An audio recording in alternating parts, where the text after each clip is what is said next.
Look at this pussy, still hungover from last night. Yeah, you guys don't look so good either. It was a pretty wild party last night. Everybody was so wasted. So, did you get with that fine piece of ass we saw you with last night? Oh yeah, you saw her skirt. You could tell she wanted it. I can't believe how crazy last night got. I was planning on just staying in and watching a movie with a roommate, but my friends invited me to a party they heard about. So my friend lent me this really cute skirt and we all dressed up. I thought it'd be fun. So, how was it? Oh, you saw her. It only got better from there. I can't believe how much better she looks than she did in high school. So, man, how was it?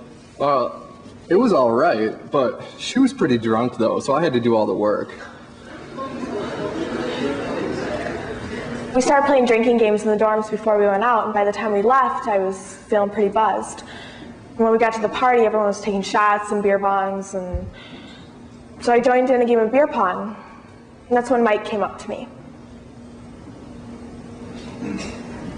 So, how drunk was she? Pretty drunk. She could barely even walk. Oh, I know her, though. She's easy. I would have gotten a piece of that if she was drunk or sober. She was up on everybody. You were just the lucky one. She was pretty wild last night. After a couple games of beer pong, I started feeling pretty dizzy, so Mike took me upstairs so I could lie down. He seemed so sincere when he offered to help me, but then he started rubbing my back and kissing my neck. I mean, it was okay at first, but things just started moving really fast. Yeah, she was wild. I only had to hold her down a little bit. What do you mean? Well, I didn't hurt her or anything. It just got a little rough. You know, she was playing hard to get. She didn't want to look easy. That doesn't sound too good, man. It's not like she said no. We both got what we wanted. I tried to push him off me, but he was too strong. I kept on saying, wait, slow down a minute. That didn't stop him. And before I knew it, my skirt was around my waist and my underwear was around my ankles, and he was inside me. I just started crying and waited for it to be over with. Thinking about last night, I just don't know myself. I mean, I wonder what he's telling people. I had no one to talk to about this. How am I ever going to be able to face him again? No, I don't even want to look at him. I never want to see him again.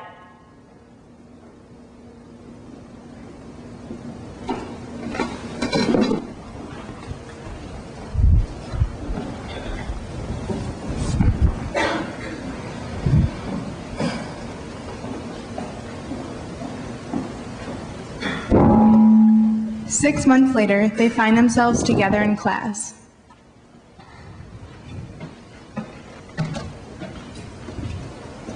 Good afternoon, class. Today we'll be discussing sexual assault. Sexual assault can be verbal, visual, or anything that forces a person to join in unwanted sexual contact or attention.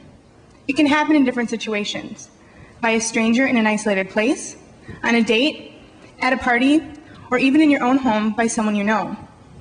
Rape is a common form of sexual assault. The crime of rape generally refers to non-consensual sexual intercourse. A lack of consent can include the victim's inability to say no to intercourse due to the effects of drugs or alcohol. But what is consent? Consent is an action, not the lack of response. It is not silence. If she does not say no, it does not mean she has given consent.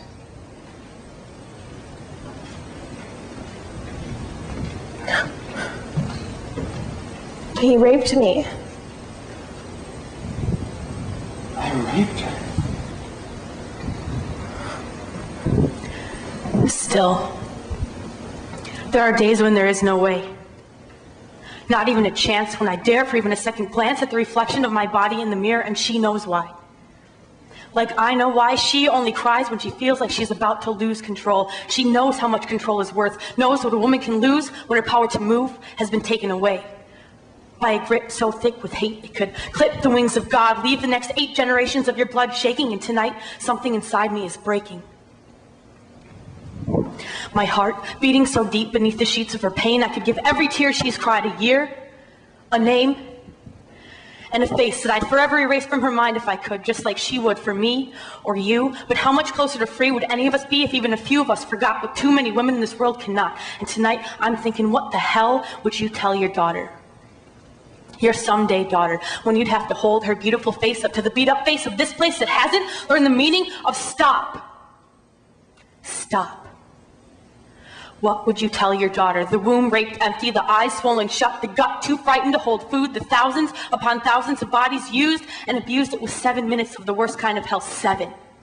And she stopped believing in heaven. Distrust became her law, fear, her Bible, their only chance of survival. Don't believe any of them.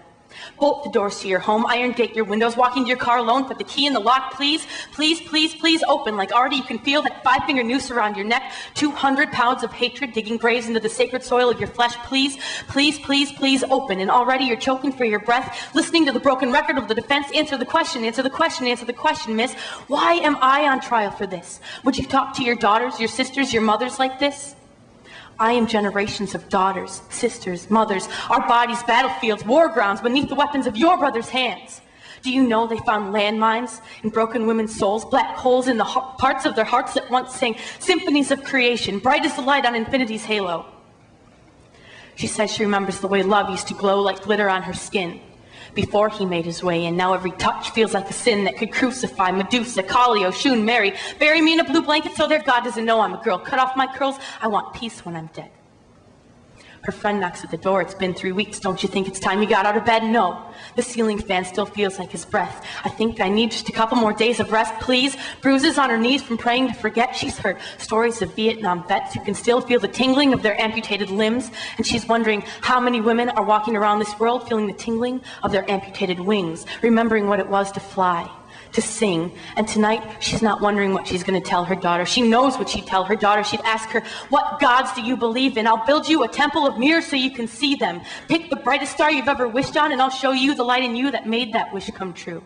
She's not wondering what she'd tell her daughter. She's life deep in the hell of the slaughter, already died 1,000 deaths with every unsteady breath, 1,000 graves in every pore of her flesh, and she knows the war's not over, knows there's bleeding to come, knows she's far from the only woman or girl trusting this world, no more than hands trust rusted barbed wire.